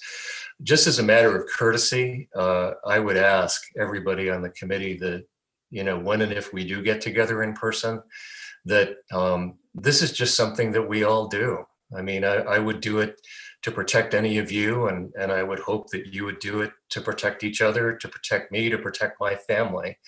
It's the one thing that we can do. And I know we have varying opinions on how comfortable it is and you know, and ultimately how effective it is. But Dr. Chan, our state public health experts, along with Dr. Fauci at the national level, I mean, they're basically all saying that this is the one thing that we can do as individuals that would really help.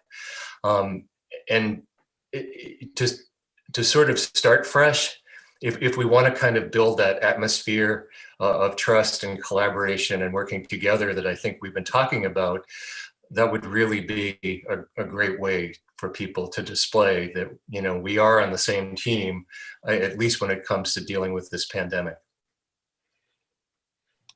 Thank you, Representative Muse. So first of all, no one's assuming anything. We're not just, oh, here's an air filter I saw on Amazon. Let's put it in the LOB and turn it on. I don't think it's that. My understanding, there were engineers that were retained, and there is some scientific backing on what's being done. Now, I haven't asked the question, will these air filters be sufficient enough to, you know, replace the need for a mask? Even if I'm told yes, you know, if I still would say I'm going to wear a mask either way. That's just me. All right. So I'm not, whether the scientist, engineer, whatever the title is, tells me, oh, you don't need one. These air filters, they got it taken care of. I'm still going to wear one anyway. So that's just me.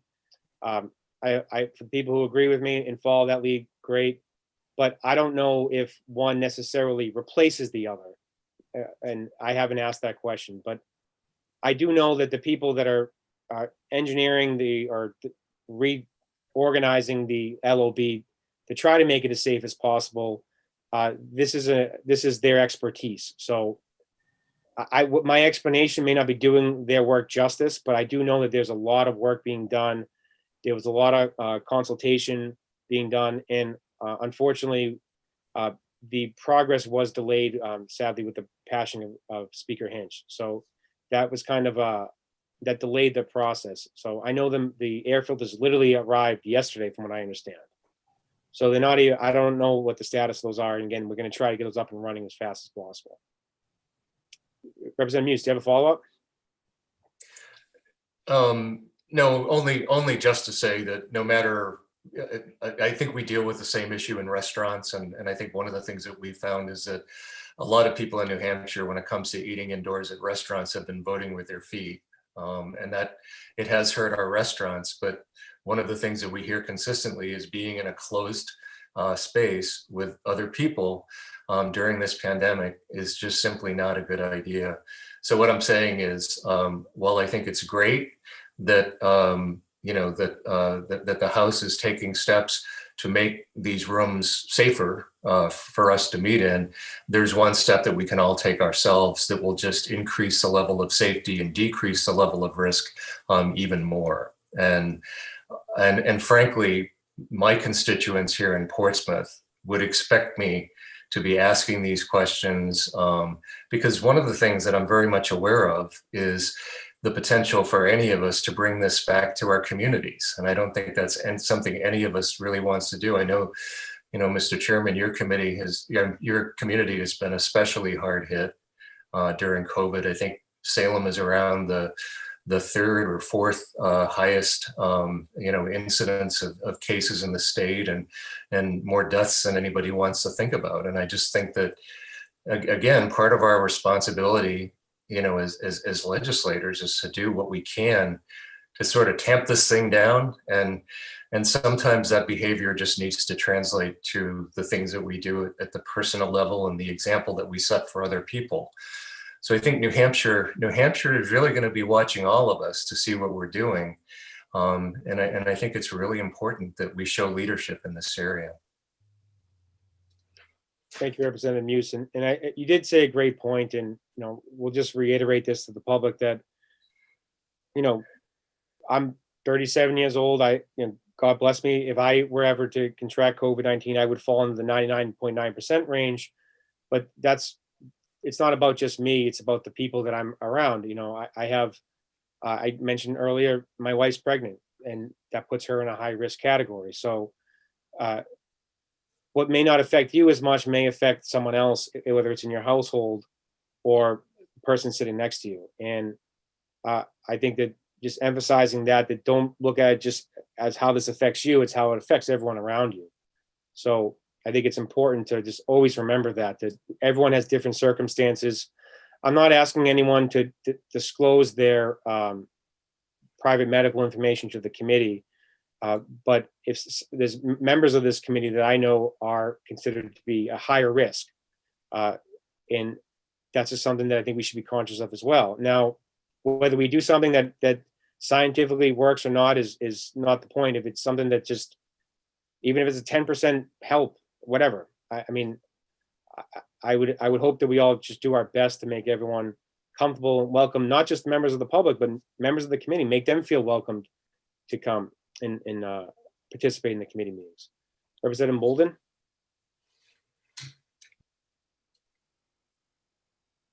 Thanks. I actually had 3 questions. My first one was, have you picked a name yet for your daughter? It's well, ultimately it's up to my wife. So If you're not supposed to say, that's okay. we haven't picked anything. It's up to her. I will I will let you guys know once she arrives at a conclusion. My second question was, so I've been trying to follow along, and it sounds like only the legislators and staff will be allowed in the LOB, and if the public wants to give testimony, they're to do that over Zoom. Is that correct? Correct. Correct. And so I was wondering, what was the, maybe this isn't like something that you can answer, but it seems like if it's not appropriate for the public to be in the building, why are there legislators in the building? And it just seems like, wouldn't it all be simpler if we just did everything via Zoom? But maybe that's not something that you can speak to. I think it just doesn't make a lot of sense, It's well, the difference is if the members of the, and I'm speaking on behalf of just myself here. If there's 20 of us in a room, and we separate the wall, it's normally reserved for Ways and Means, and we are all able to socially distance the 20 of us, and we're able to filter the air, I would assume that air filtration is somewhat taken into consideration, that you're not going to have 50 people in the room or 60 people in the room. If you open that committee meeting to the general public, even in the double room, it would be very difficult to socially distance with members of the public. Two, we'll need someone to enforce that in socially distancing, and to enforce whatever other mandates are in place. So you would likely, every committee room would likely have to have, their own security or sergeant or someone to enforce these rules. It gets much more complicated when it's just the 20 legislators in the room. I think that we can make sure that we're socially distancing. We can make sure that that's being followed. So I think that's the reason why you don't open it to the public. You really would have to really allow it for Reps Hall, but at the same time, there's only one of those. So it's also difficult to, and then. So it sounds like you're just saying that the committee that can be there is kind of the upper limit for how many people can safely be present in person. No, it's math. It's just, the room is a certain size, and if a room is X amount of square feet, and everyone needs to be 6 feet apart, you only can fit a certain amount of people in said room. When it comes to a public hearing, we don't want to limit attendance to saying, all right, we only allow 10 people into the public hearing. That would be inappropriate. I know there was a huge uproar last year. It was a Senate hearing, and there was just not enough room in the room. This is pre-COVID, but there was people waiting all in the lobby trying to get in there to testify. It was never going to work out, and that wasn't fair to the members of the public that showed up, appeared, and then couldn't get in the room. So I would hate to see that happen to anyone, and I also don't want it to be a situation where, the first 8 people that showed up are the lobbyists or special whatever, and then members of the public, sorry, there's not enough room.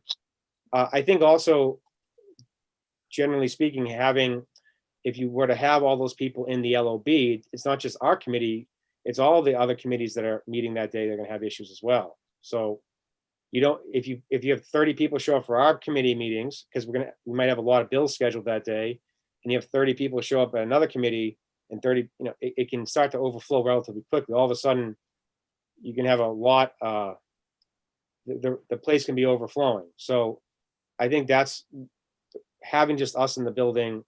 Again, that's not my preference, but I think it still works. Thank you. That makes a lot of sense. I think what you're saying is if we had everyone testifying, it wouldn't be safe, but just having the committee present with the air filters and so forth probably is safe enough to do. And then my last question was, and I saved them all up, sorry. So you said earlier that you really want us to get along, and I'm really excited about that because I don't want all the stress of drama. We have enough drama already everywhere else in the world. And you said that if you have a problem with something another member's done, that you should bring it up with them and not bring it to social media.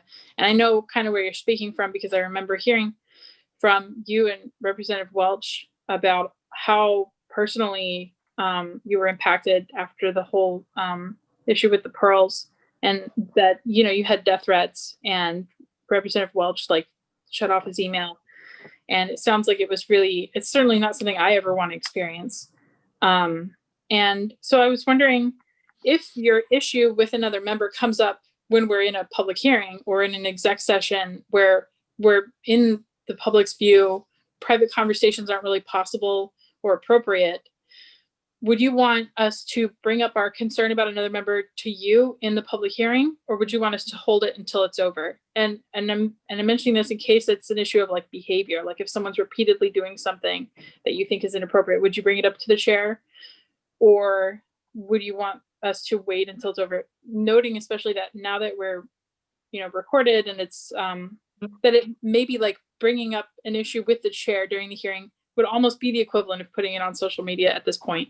So that's kind of what I was curious about. And I'll mute myself and stop asking questions now. Thank you.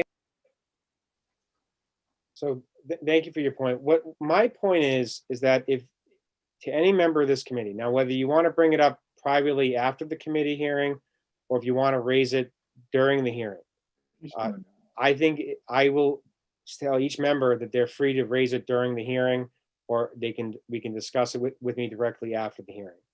I don't have a problem if anyone on this committee feels that another member is not, showing appropriate decorum. I feel that I would hope that they would bring that to my attention right away, or to Representative Welch's attention right away. Bring it to someone's attention, because one of the issues I, brought up, and it's not a defense to anything that happened last term, but no one on the committee raised any concern to the 7 members that were wearing a symbol. No one said anything to us during the hearing. No members of the committee said anything to us. The chairman didn't say anything to us. So all the people in charge of decorum didn't say anything to us. Yet, things kind of went in another direction. Now, my point with that is, if someone said something during the hearing and raised the issue of decorum, I would have respected that. And I can imagine other members of the committee would have as well. And I think that would have really helped us all out. Now, when it comes to raising other concerns, my thought is, if you are willing to type something on Twitter or whatever social media platform you're using and publish it, you're allowed to do that. There's no rule saying you can't do that. I would just hope whatever it is you type on your tablet or your computer or your phone, that you're willing to say that same thing to the committee directly.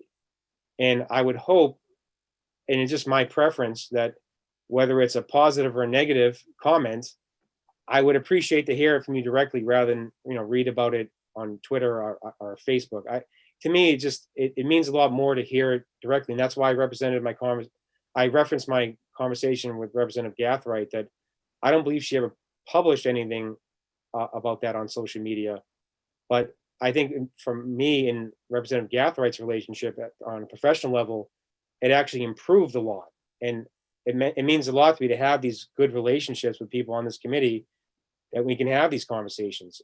So my recommendation is, if people follow the lead what myself and Representative Gathright had with us, I thought that was a good thing. And Representative Gathright, if you disagree, I thought it was a good conversation to have.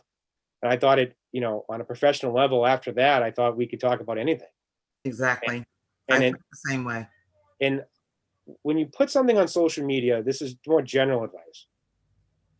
I may post something but then other people may take it much further in a direction.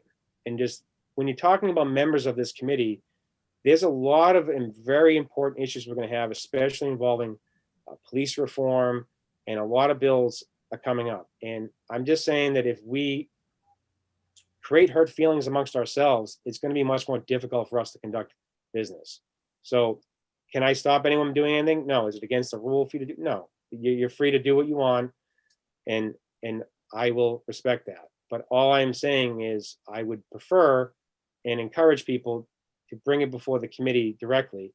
And I think that would be a healthier situation for all of us. And you should be able to voice your concerns to anyone on the committee. If you're upset with how someone's conducting themselves, I don't see why it's a problem to address that to the committee directly. I think it's your right, and something that's, I think, would be a good practice. And perhaps we'll be more, we'll set the tone and lead by example with that. Representative Newman? Yeah, I would just have a quick recommendation for you as you go ahead and discuss this things with the leadership. Is that, like I said before, my main concern is the elimination of any kind of virtual capability for a legislator to participate and vote. So that would cover the kind of all committee meetings.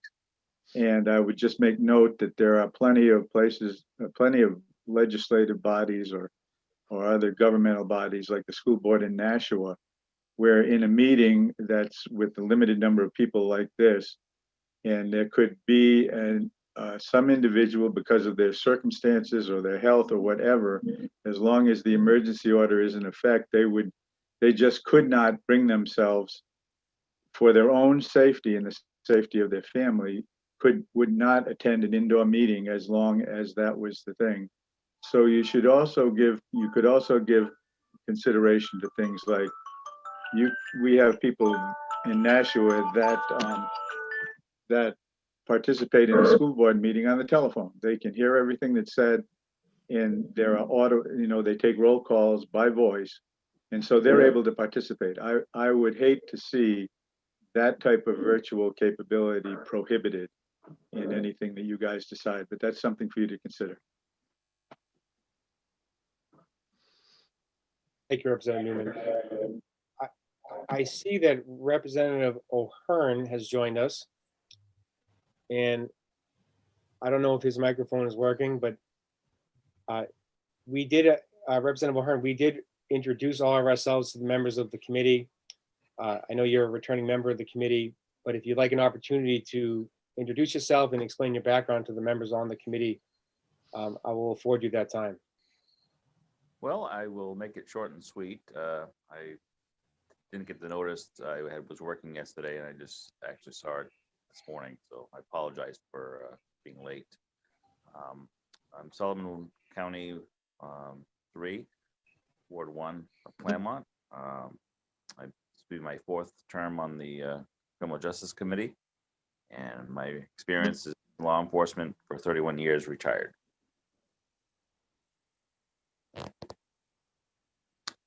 And that's it. Mr. Chairman, I would just note that Representative Conley, I think, is present by Zoom and by telephone. Well, Representative Conley, if you'd like to say some words to the committee, introduce yourself, the floor is yours. Thank you, Mr. Chairman. Can you guys hear me? Are you guys able to hear me? Can someone give me a thumbs up? Yes, we did. All right. We take it off speakerphone. We can hear your kids too. Patrol in the background. So thank you all. I'm sorry for the audio issues. Casey Conley, I'm in my 3rd term. I represent Ward 1 in Dover. I'm moving over from transportation. I see Representative True here, Representative Klein Knight, both of whom were excellent to work with in the last committee and will bring a lot to this one. So I'll just, I guess, leave it at that. I worked as a news reporter for a decade. I now write for a trade magazine for the shipping industry. So that's it. Nice to see you all. Happy to be in this committee. Thank you.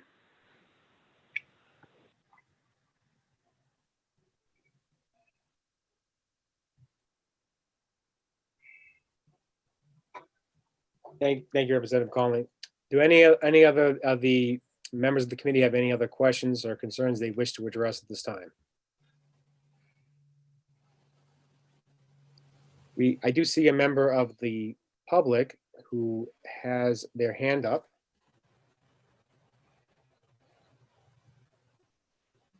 Lauren Page, and let me.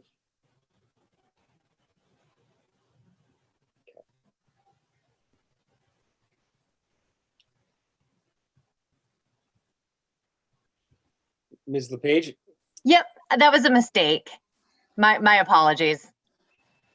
No questions? No, that was I accidentally clicked it. Oh, all right.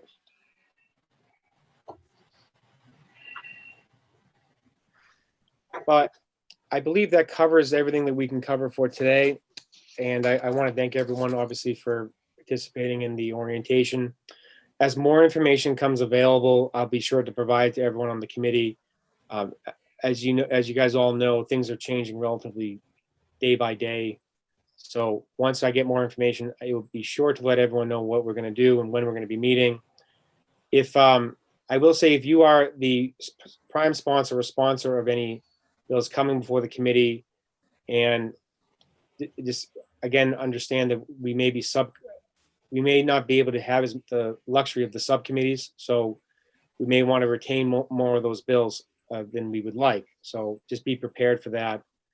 I want to thank everyone again, and if there be no additional questions, we can adjourn the meeting for today.